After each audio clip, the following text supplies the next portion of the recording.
저희들이 잘 아는 그 원로 목사님이신 홍정길 목사님이 독립교단의 목회자 안수식에서 하신 말씀인데요.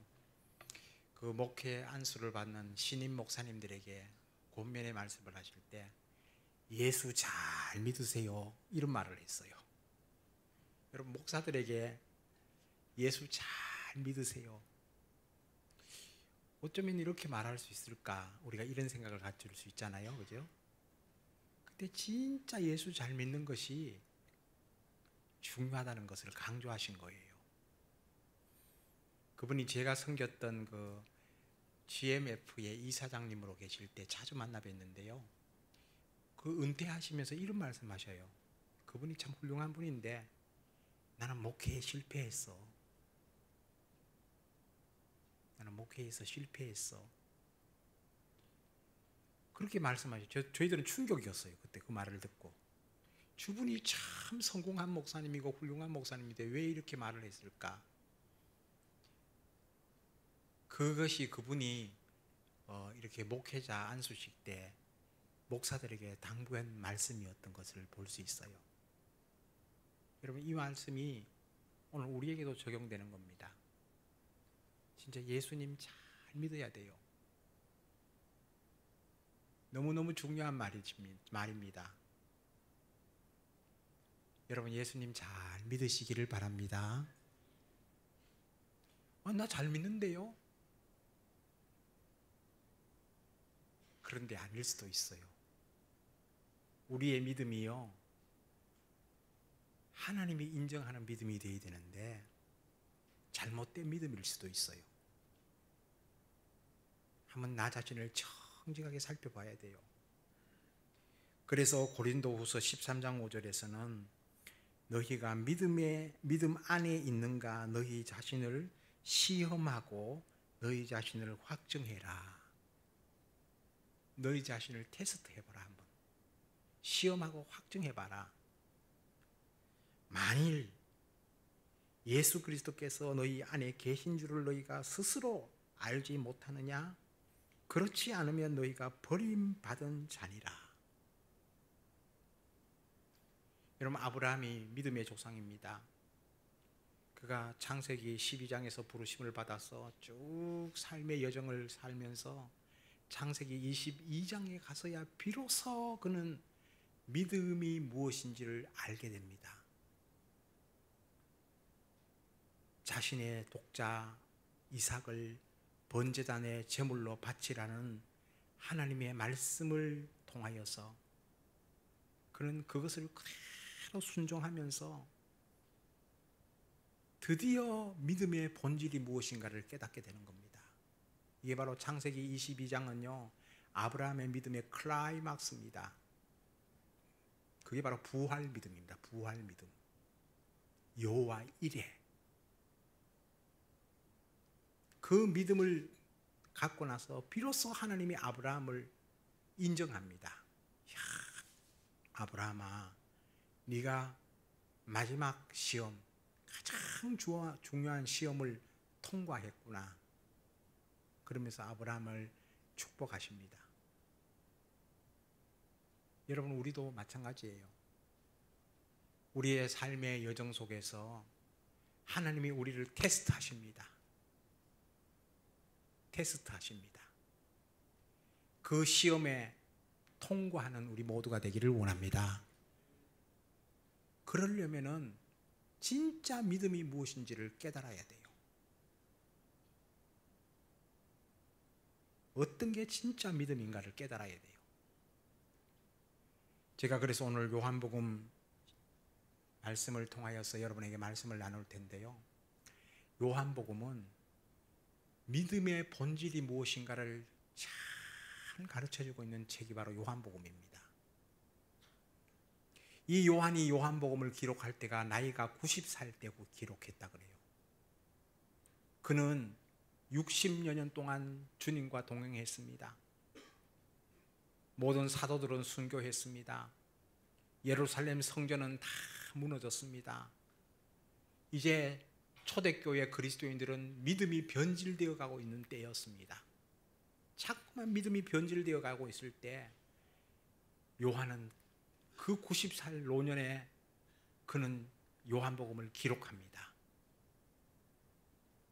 그래서 요한복음의 순서는요, 역사적인 순서를 기록한 게 아니라 가장 중요한 포인트를 다 우리에게 기록해 주고 있어요. 그래서 요한복음에는 7가지 표적이 나오고 7가지 자기 자신에 대한 계시를 이야기합니다. 이게 요한복음이에요. 7가지 표적. 그 표적을 쭉 다 설명할 수 없지만은요, 첫 번째 가나의 혼인잔치의 표적입니다.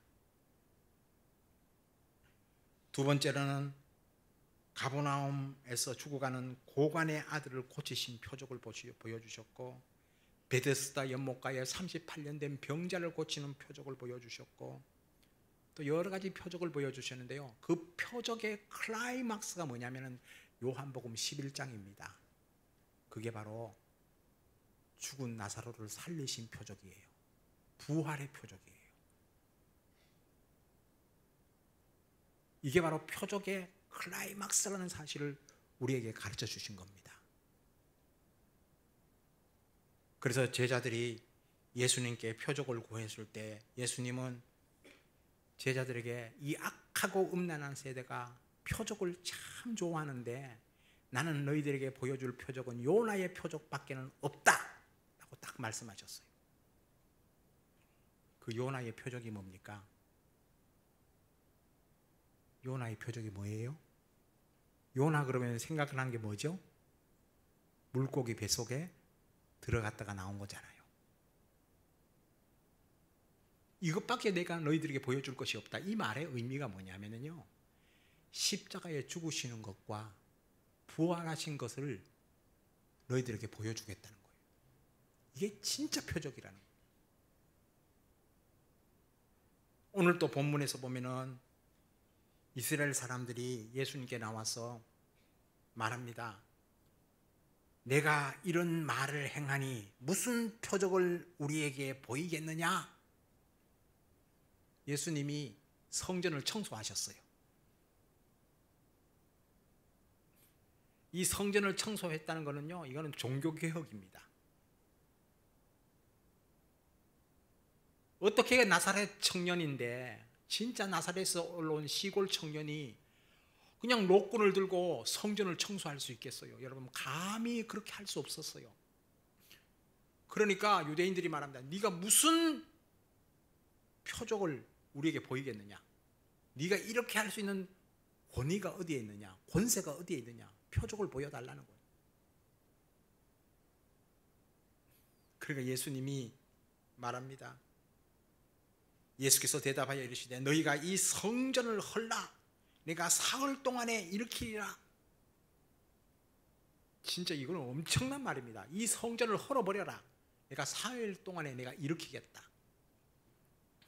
이거는요, 성전 모독죄입니다. 예수님이 십자가에 못 박혀 돌아가신 이유 중에 하나가 성전 모독죄, 안식일을 범한 죄, 그리고 자기가 하나님의 아들이라고 말했던 신성 모독죄, 요 몇 가지의 죄목이 바로 예수님이 십자가에 못 박혀 돌아가신 이유입니다. 네가 이 성전을 헐어버려라. 내가 사흘 만에 짓겠다. 그러니까 유대인들이 깜짝 놀라면서 말합니다. 이 성전은 46년 동안 지었거늘 내가 3일 동안 일으키겠느냐? 어떻게 이런 말을 할 수 있니? 46년 동안 지었다니까, 성전을. 여러분, 이 배경은 잠깐 설명하면요, 헤롯 왕이 유대인의 환심을 사기 위해서 제2성전 학계 성전을요 46년 동안 웅장하게 지었어요. 이것은 곧 유대인들의 자랑입니다. 종교적 자랑입니다. 유대인들이 자랑하는 것은 두 가지입니다. 첫 번째는 토라, 모세 오경을 자랑합니다. 두 번째로는요, 성전을 자랑합니다. 그들의 종교의 자존심입니다. 유대교의 자존심입니다. 그런데 이것을 헐어버려라는 거예요. 내가 사흘 만에 다시 짓겠다. 참으로 오늘날도 똑같습니다. 우리는요, 우리의 신앙의 이력들을 굉장히 중요시 여깁니다. 저도 은연중에 제가 목회 생활을 했던 그 세월을요 굉장히 중요시 여기더라고요.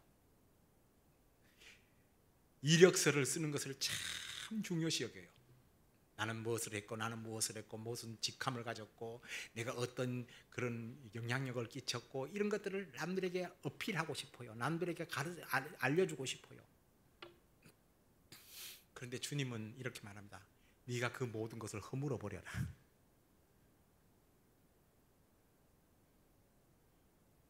그게 허물어지지 않잖아요, 그죠? 그것을 부인하고 싶지 않잖아요. 근데 그것을 다 허물어 버려라. 내가 사흘 만에 다시 짓겠다. 이 말의 의미가 뭔지 아세요? 네가 그런 것이 중요하지 않다. 진짜 너에게 중요한 것은 부활이 중요하다는 거예요.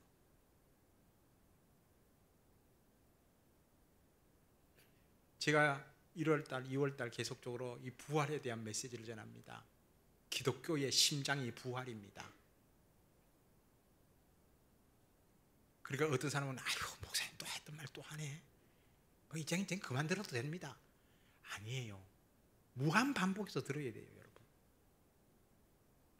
아는 것 같지만은 몰라요, 우리가.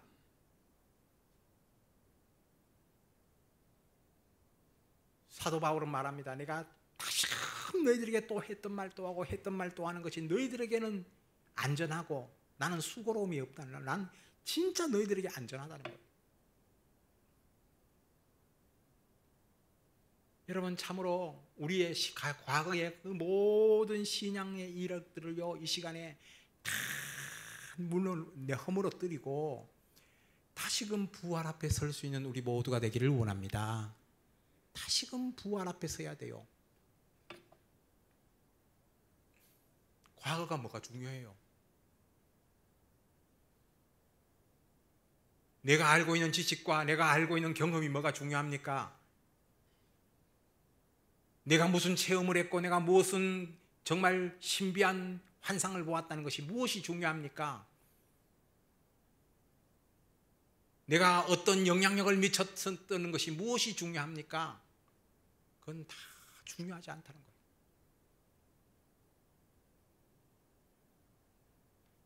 그러면서 예수님이 말합니다. 21절에는 요한이 말합니다.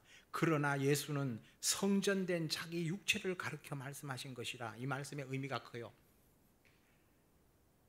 성전된 자기 육체를 가르쳐 했다는 거예요. 자꾸만 우리는요 껍데기만을 보는 경향이 있어요.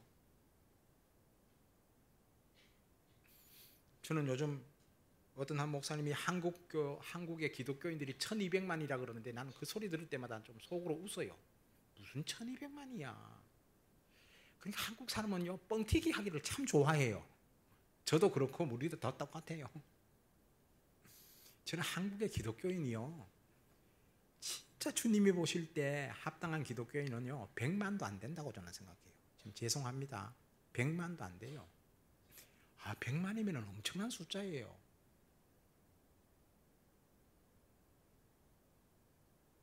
진짜 하나님이 기뻐하시는, 하나님이 인정하시는 성도가 저는 30만 됐으면 좋겠어요.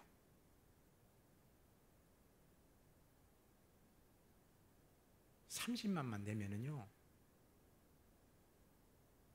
위대한 변화가 일어납니다.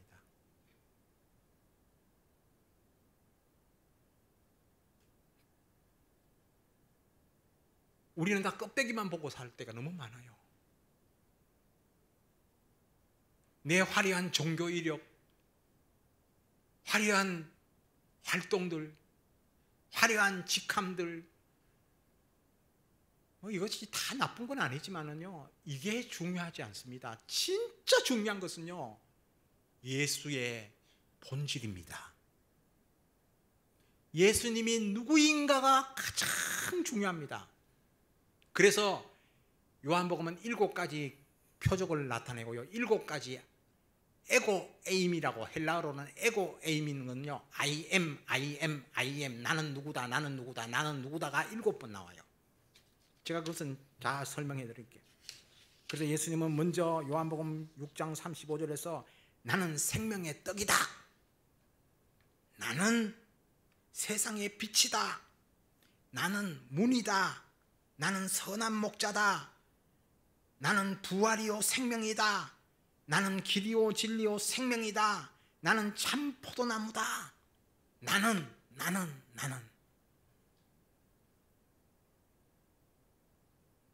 예수님이 누구신가를 정확하게 볼 수 있는 우리 모두가 되기를 원합니다. 그게 진짜 본질이에요. 예수님이, 그래서 찬송, 예수님은 누구신가 찬송도 있죠, 그죠? 진짜 예수님이 우리의 생명의 떡이심을 믿으십니까? 그분은 세상의 빛인 것을 믿으십니까? 여러분, 세상이 온통 어둡잖아요. 깜깜한 이 세상에 예수님은 참 빛이십니다. 예수님은 문이십니다. 천국 문이십니다. 예수님은 선한 목자십니다. 그분은 우리에게 생명을 주기 위해서 이 땅에 오셨습니다. 그리고요, 예수님은 부활이요 생명이심을 믿으시기 바랍니다. 이거를 지식으로 간직하는 것이 아니라 진짜 참 믿음으로 죽은 나사로가 살아났듯이 우리가 생명이요 부활이신 예수님을 믿고 살아나는 역사가 있기를 원합니다. 이게 에고에이미의 초점이에요. 그리고 그 생명이신 예수님은요, 우리의 길이요 진리요 생명이시라 그랬어요. 마지막으로 그분은요, 참 포도나무십니다. 진짜 연합해야 가서 우리와 함께 동행하시는 하나님이십니다. 이거를 우리가 알아야 됩니다. 예수님이 말하는 것은요, 이 성전을 헐어버려라, 내가 사흘 만에 다시금 지었겠다는 말은요, 너희들이 이 성전을 바라보지 말고 나를 바라봐라는 거야. 나를, 껍데기를 보지 말고 나를 바라봐라, 제발. 오늘날 교회를 향해서도 똑같은 메시지를 전하는 거예요. 너희들이 껍데기만 바라보지 말고 나를 바라봐라.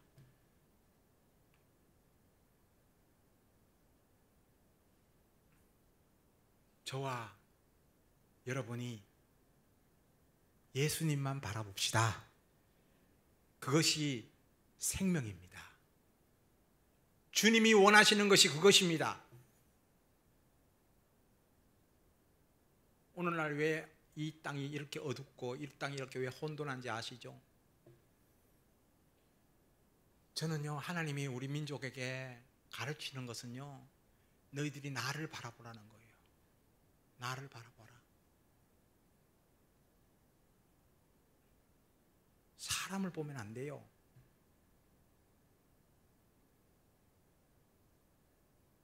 지금 정치적인 지도자들이나 종교적인 지도자들을 바라보면 안 돼요.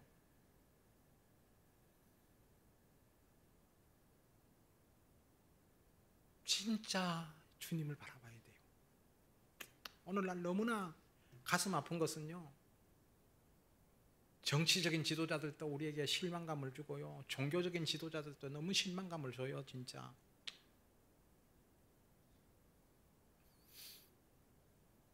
어떤 분은 하나님을 경홀히 여기더라고요. 하나님 너 까불지 마, 그랬더니 그런 소리도 해. 난 그 소리 듣고 나서 나 속이 너무너무 상했어요. 어떻게 그런 소리를 할 수 있겠어요, 목사가. 그분은 지금 사람들에게 영웅이 되는데 저는요, 싫어요. 그게 또 싫어요. 나는 제가 너무너무 노골적으로 이렇게 하면 또 목사님 또 이상하다고 생각할까 봐. 난 사람이 나타나는 것이 너무 싫어요. 사람이 이름이 높아지는 것이 너무 싫어요. 예수님만이 높아지는 역사가 있기를 원합니다. 이것이 바로 진짜 진짜 주님이 우리에게 원하시는 거예요. 에고, 에이미, 나는 주님이 7번 말씀하셨어요. 7번 말씀했다는 것은 완전하게 우리에게 계시했다는 거예요. 요한복음의 주제는 이거예요. 에고, 에이미, 나는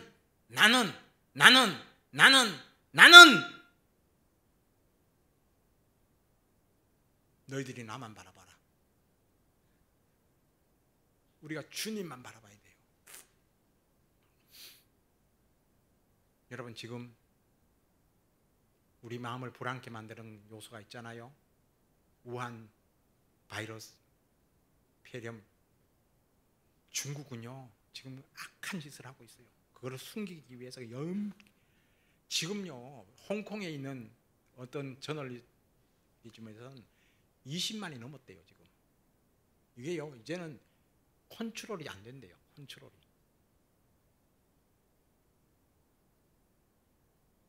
세계에서 최고 부자가 누구죠? 빌 게이츠죠. 그분이 예언을 했더라고요. 인류가 바이러스로 인하여 10억이 죽을 거래요.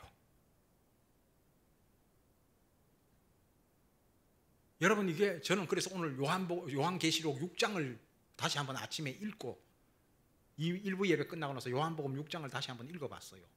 이게 네 개의 말에 그 7인을 떼실 때요 4마리의 말에 대한 징계가 나오거든요.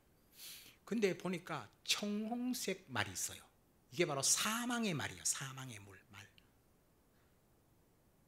와, 인류의 3분의 1이 죽어요. 질병으로 죽어요.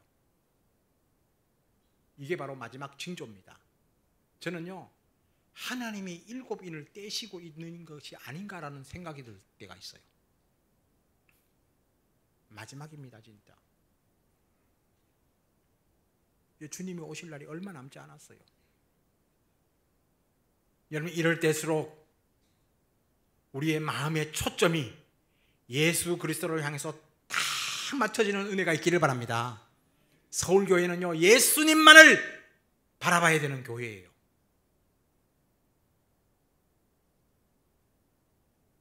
그리고 나서 요한복음 2장 22절 우리 다 함께 읽어봅시다. 시작. 죽은 자 가운데서 살아나신 후에야 제자들이 이 말씀하신 것을 기억하고 성경과 예수께서 하신 말씀을 믿었더라. 저는요 요한복음 2장 22절을 가리켜서 말하기를 저도 이렇게 믿어요. 이 말씀은요 신약 성경을 열 수 있는 열쇠라 그래요.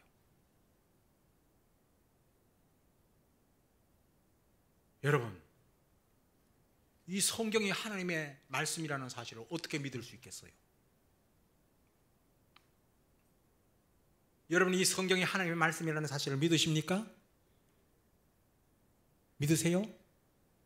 저는요 처음에 예수 믿을 때요 너무 성령이 강하게 역사해가지고 몇 개월 동안은요 세상도 없고 나도 없고 후속한 주님만 보였어요. 그런데 몇 개월 지나고 난 다음에 의심이 생기는 거야. 어떤 의심이 생기는지 아세요? 내가 믿는 진짜 성경 말씀이 진짠가?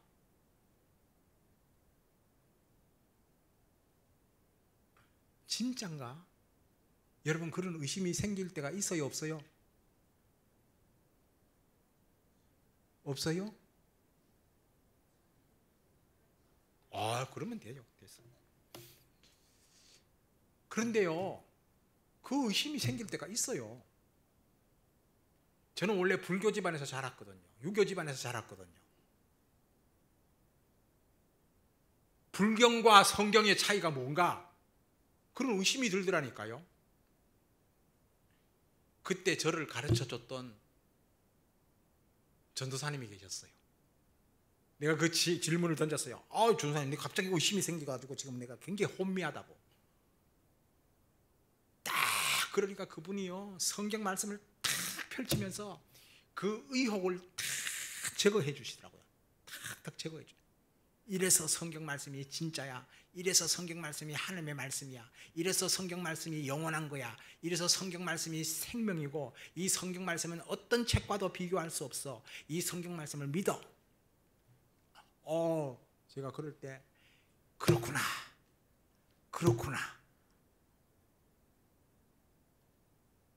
그런데요, 그 말씀 중에 한 구절이 바로 이거죠. 이것.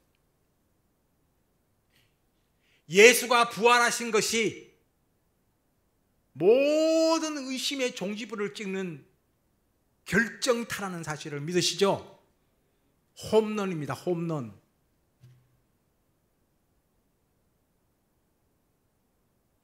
부활을 믿으면은요, 모든 성경 말씀이 다 믿어지는 겁니다.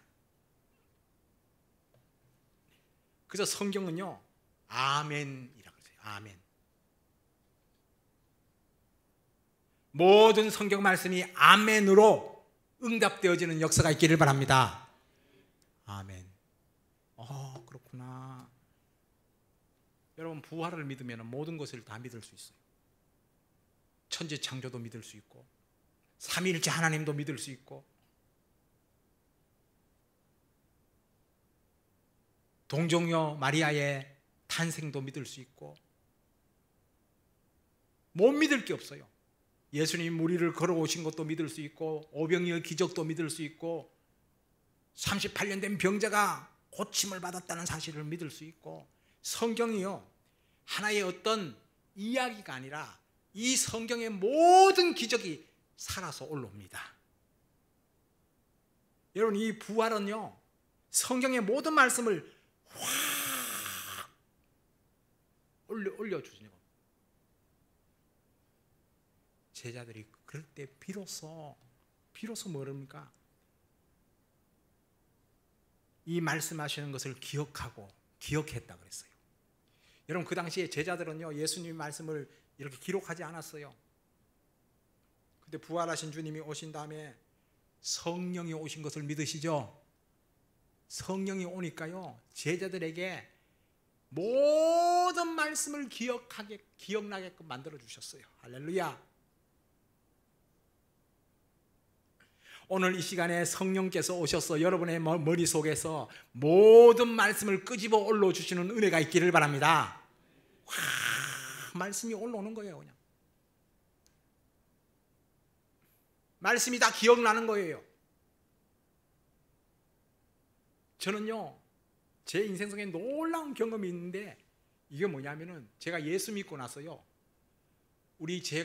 저를 양육해줬던 목사님의 설교를 들을 때요, 이 설교가요, 거의 암송이 되는 거예요. 암송이. 와, 저는 저 머리가 좋은 편이 아니에요, 제 IQ가.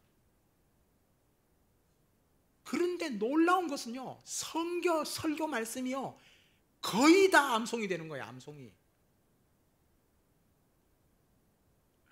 그래서 그 목사님이 어떤 데인데 이러면, 성형제, 내가 설교할 때 성형제 눈을 보면 무섭다는 거예요. 성형제의 눈을 보면은요, 자기를 빨아당긴대요. 저는요, 그 말씀이 꿀송이보다 더 달았어요. 너무너무 그 말씀이 좋아가지고요, 저는 눈을 똑바로 뜨고 그냥 목사님의 말씀을 들었어요. 그러니까 그 목사님이 어느 날 저를 딱 식사하는데, 성형제, 신학가 그러더라고요. 그분은 절대 사람에게 신학가 소리를 안 하는 분이에요. 목사님, 제가 뭐 신학가 한다는 그게 목사님에게 보였어요? 그러니까, 성형제의 눈을 보면 안 돼요. 신학가야 될 사람인 줄. 모든 말씀이 그렇게 살아서 움직이는 거예요. 모든 말씀이 레마가 되어서 내 삶을 강타하는 거예요. 그 부활의 주님이 내 인생의 모든 것을 기억나게 만드십니다. 하나님의 66권 말씀과 신약 성경 39권과 구약 성경 39권과 신약 성경 27권이요, 하나님의 말씀이 되는 거예요. 저는요, 부활이 없었으면은 성경이 우리에게 오지 않았어요. 부활이 있기 때문에 성경의 66권이 우리에게 온 것을 믿으시기 바랍니다. 얼마나 축복이에요. 얼마나 놀라운 기적입니까? 성경과 예수의 하신 말씀을 비로소 믿었더라 그랬어요. 여기서 성경은요, 구약 성경 39권을 말합니다. 이 구약 성경 39권의 모든 말씀이 다 믿어지는 거예요. 그것이요, 예수 안에서, 부활 안에서 다 풀려지는 거예요. 그리고 예수님이 하신 말씀이 다 믿어지는 거예요. 이게 요한의 고백입니다. 그래서 요한이 예수님 만난 이후에 60년 지난 다음에도 이 말씀이 너무너무 생생하게 그의 삶을 지배했던 거예요. 태초에 있는 생명의 말씀에 관하여는 내가 들은 바요, 눈으로 본 바요, 주목하고 손으로 만진 바라. 요한일서 1장 1절이에요. 태초에 말씀이 계시니라. 이 말씀이 하나님과 함께 계셨으니 이 말씀은 하나님이시니라.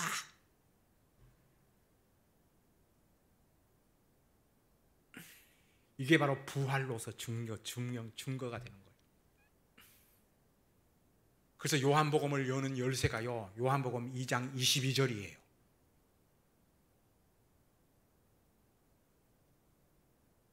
여러분, 하나님의 말씀을 하나님의 말씀으로 받아들이면 우리의 삶에 기적이 일어나요, 안 일어나요? 기적이 일어나요. 이게 안 되니까 우리의 삶에 어려움이 찾아오는 거예요. 하나님의 말씀이 말씀답게 우리의 삶을 지배하는 역사가 있기를 바랍니다. 그러면은 우리의 인생이 바뀌어지고요, 우리의 삶, 가정도 바뀌어지고 우리 직장도, 우리 나라도 바꿔질 것을 믿습니다. 이 나라에 여호와를 인정하는 것이 가득한 역사가 있기를 원합니다.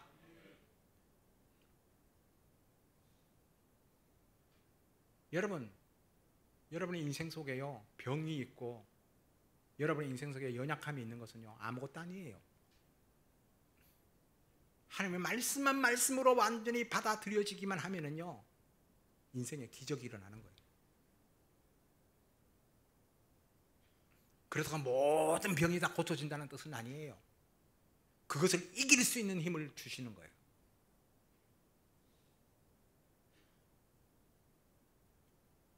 이 사실을 증명하는 것이 요한복음 20장의 도마의 이야기입니다. 제가 다시금 도마의 이야기합니다. 제가 어제요, 도마의 인생을 쫙 스터디했어요. 공부했어요. 놀라운 것은요, 제가 옛날에도 알았지만 도마가요, 우리 한국 땅에 왔대요. 그것이요, 어디에 있냐면 경북 영주시 평읍면 강동이리 왕유동 분처바위에서 분처상이라는 그 상과 그 좌측에 양각된 도마라는 히브리어 글자가 새겨져 있는 것을 발견했어요. 히브리어로 도마가 새겨진 거예요. 그래가지고 1988년에 학계의 사도 도마가 한반도에 왔었다는 발표에 주목을 받았고, 도마 박물관 조국현 박사는 26년 동안 500여 명의 전문가들의 검증을 거쳐서 이제는 사도 도마가 한반도에 온 것이 확실하게 입증되었고 있다라고 기록된 내용을 봤어요. 제가 이것이 또 거짓이 아닌가를 여기저기서 찾아봤더니요, 진짜 도마가 왔다는 거예요. 여러분, 도마가 인도의 선교사로 인도까지 왔던 것을 아시죠? 인도에 토마스 교회가 있어요. 선교사들이요, 인도에 복음 전하러 갔을 때요, 이미 도마 교회가 세워져 있었어요. 그런데 인도에 간 이것은요, 위키 백과사전에서는 이렇게 말하더라고요. 도마가 하나님이 인도로 가라고만 명령했는데 도마는 좀 뺐다가잖아요, 성격이. 인도로 가지 않았어요. 그러니까 도마의 모든 재산을 다 주님이 없애버렸대요. 그래서 도마가 노예로 팔려가서 잡혀가지고 인도까지 끌려갔대요. 그래서 이 도마가 끌려가가지고 왕궁을 건축하면서 그가 놀라운 기적을 행한 거예요. 여러분, 우리 가야 제국 알죠? 가야 제국. 가야 제국은요, 원래요, 기독교 왕국이었대요. 고고학자들이 지금 많이 발견하고 있어요. 가야 제국까지 복음이 증거되어졌대요. 그 가야 제국의 그 최초의 왕비가요, 인도 사람이라는 걸 여러분 들어보셨어요? 허시인데 우리 허미창 집사님 조상인가 보네. 인도의 왕비였대요. 인도의 공주였대요. 그런데 그 가야 제국이요, 진짜 하나님을 믿는 백성이었대요. 원래는. 제가 구정 지나고 나서 내 손자가 마지막 큰 손자가요, 할아버지, 그리고 왜 그럴까? 발레에 기독교가 전파된 것을 알아 몰라? 이거 어떻게 하냐? 우리 손자가요, 굉장히 역사에 관심이 많은 애예요. 역사책을 읽다가요, 발레에 기독교 유적이 발견됐다고 그 러시아에서 발표를 했대요. 이게 바로 네스토리안파라고 기독교의 분파였는데요. 그것이요, 실크로드를 타고 와서 당나라까지 복음 전했고, 당나라에서 신라까지, 신라에서 또 발해까지 쫙 복음이 전해졌대요. 그래서 내가 그걸 딱 생각을, 야, 그때부터 이미 땅끝까지 복음이 전해졌구나. 이 동방의 마지막 나라잖아요, 우리나라가.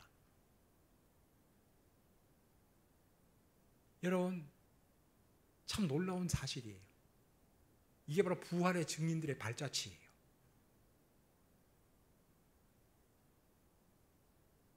하나님이 이 부활로서 모든 민족과 족속에게 복음을 증거했다는 사실을 믿으십니까? 우리가 생각지도 못하는 일들을 주님이 하셔요. 저는 우리나라와 이 민족과 이 나라를 걱정하지 않는 이유가요, 이 나라의 주인이 예수님이기 때문에 다시 한번 일으켜 세울 것을 믿습니다. 부활로서 승리할 것을 믿습니다. 모든 악의 세력을 예수의 이름으로 몰아내치시고 다시 한번 이 민족을 통하여서 모든 열방에게 복음을 전가할 것을 저는 믿습니다. 전염병 이건 아무것도 아니에요. 하나님이 하시면 돼요. 저는 소망이 있어요.